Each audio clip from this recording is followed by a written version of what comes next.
ఇవన్నీ కూడా గిరావులు. ఈ గిరావుల్ని అన్నీ కూడా ఇవి గుజరాత్, రాజస్థాన్లో ఉంటాయి. ఈ ఆవులకి కపిలవర్ణం అంటారు. దీని ఆవు నెయ్యి కానీ పాలు కానీ పెరుగు కానీ ఎంతో ఆరోగ్యకరం. ఈ పాల తాగినట్లయితే పసిపిల్లలు కూడా తల్లిపాలు లేకపోయినా ఆరోగ్యవంతులుగా ఉంటారు. నెయ్యి కనుక తాగితే దీనికి క్యాన్సర్ రాదు. అదేవిధంగా క్యాన్సర్తో పాటు హార్ట్ అటాకులు రావు, బ్యాడ్ కొలెస్ట్రాల్ ఉండదు.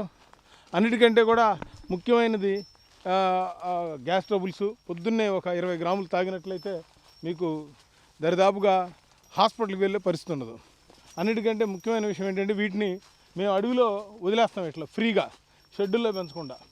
అందుకనే ఈ షెడ్యూల్లో పెంచకుండా మనం వదలటం వల్ల ఇవన్నీ కూడా ఇలాంటి గడ్డి ఇవన్నీ కూడా న్యాచురల్గా గడ్డి తింటూ ఉంటాయి. అందుకనే దీనికి సంబంధించి మనకి ఉత్తరేణి, తిప్పతీగ ఏవైతే ఆయుర్వేదిక్ ప్లాంట్స్ ఉన్నాయో ఈ ప్లాంట్స్ అన్నింటినీ కూడా తింటే ఆఖరికి అవి సపోటాకాయలు కూడా తినే పరిస్థితి ఉంది. చక్కగా అవి తింటా ఉంటే ఈ సపోటా తోటలో కూడా ఈ విధంగా వదిలేస్తాం. పక్కన కొండలు, వీటి మీద తిరిగి ఉత్తరేణి ఆకులు లాంటివి కానీ ఇవన్నీ తినటం వల్ల వీటి యొక్క పాలు చాలా వాల్యూ ఉంటుంది. అది కాకుండా వీటికి శివుడు ఒక వరం ఇచ్చాడు. పార్వతీదేవితో శివుని తపస్సులో ఉన్నప్పుడు, పెళ్లి చేసుకుందాం అనుకున్నప్పుడు, తపస్సులో ఉన్నప్పుడు ఎవరు మరి భగవంతుణ్ణి సాంబశివుణ్ణి ఆ తపస్సుని భంగం చేయడం ధైర్యం చాలలేదు. అప్పుడు ఈ ఆవులు ఒక గుంపుగా రావటం వల్ల ఆ గోధూళి దాని మీద పడి ఆ గోధూళి శివుడి మీద పడటం వల్ల మూడో కన్ను తెరిచాడు.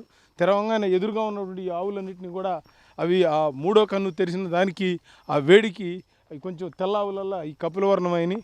అప్పుడు శివుడు వీటికి వరం ఇచ్చాడు, మీ పాలు ఎవరైతే అభిషేకం చేస్తారో ఎర్రగా మారినంత మాత్రాన, కపిలవర్ణం వచ్చినంత మాత్రాన మీకేం భయం లేదు. అందుకని అని వరం ఇవ్వడం వల్ల దీని యొక్క నెయ్యి అంత ఇంపార్టెంట్ అయింది. తప్పకుండా ప్రతి ఒక్కళ్ళు కూడా గిరి ఆవుల యొక్క నెయ్యి వాడాలని కోరుకుంటా ఉన్నాను నేను. దీనివల్ల వచ్చే ఉపయోగం ఏంటంటే మెయిన్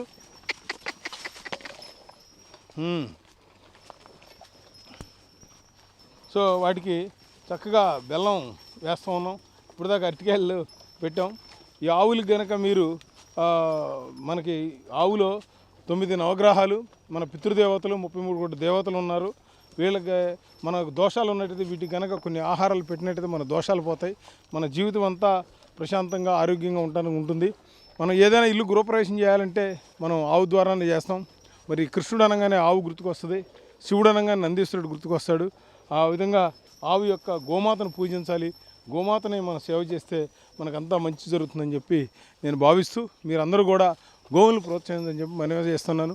ముఖ్యంగా మేము ఇక్కడ ఈ అడవుల్లో పెంచడానికి కారణం ఏంటంటే సూర్యరశ్మి వీటికి తగలటం వల్ల వీటి గోపురాలు ఏదైతే ఈ గోపురం ఉన్నదో ఈ గోపురానికి చక్కగా సూర్యరశ్మి తగిలి దానివల్ల ఆ సూర్యుల్లో ఉన్నటువంటి మినరల్స్ అన్నీ కూడా బాడీలోకి వెళ్ళి ఆ బాడీలోకి ద్వారా పాల ద్వారా వచ్చి మనకు ఆరోగ్యం ద్వారా మంచి పాలు ఇస్తాయని చెప్పి మీకు చెప్తున్నాను. అందుకే మిగతా జెర్సీ ఆవులకి దీనికి తేడా ఏంటంటే వీటికి మోపురం ఉంటుంది, మిగతా వాటికి మోపురం ఉండదు. చక్కగా వీటిని మనం కనుక చూసినట్లయితే ఈ ఆవులన్నీ కూడా ఈ ఎండలో తిరిగి అడవిలో తినటం వల్ల ఈ ఆరోగ్యంగా ఇలా ఉంటున్నాయి. తప్పకుండా అందరూ కూడా మరి గోవుని పూజించండి, గోవుని సేవించండి. మీ అందరికీ ధన్యవాదాలు.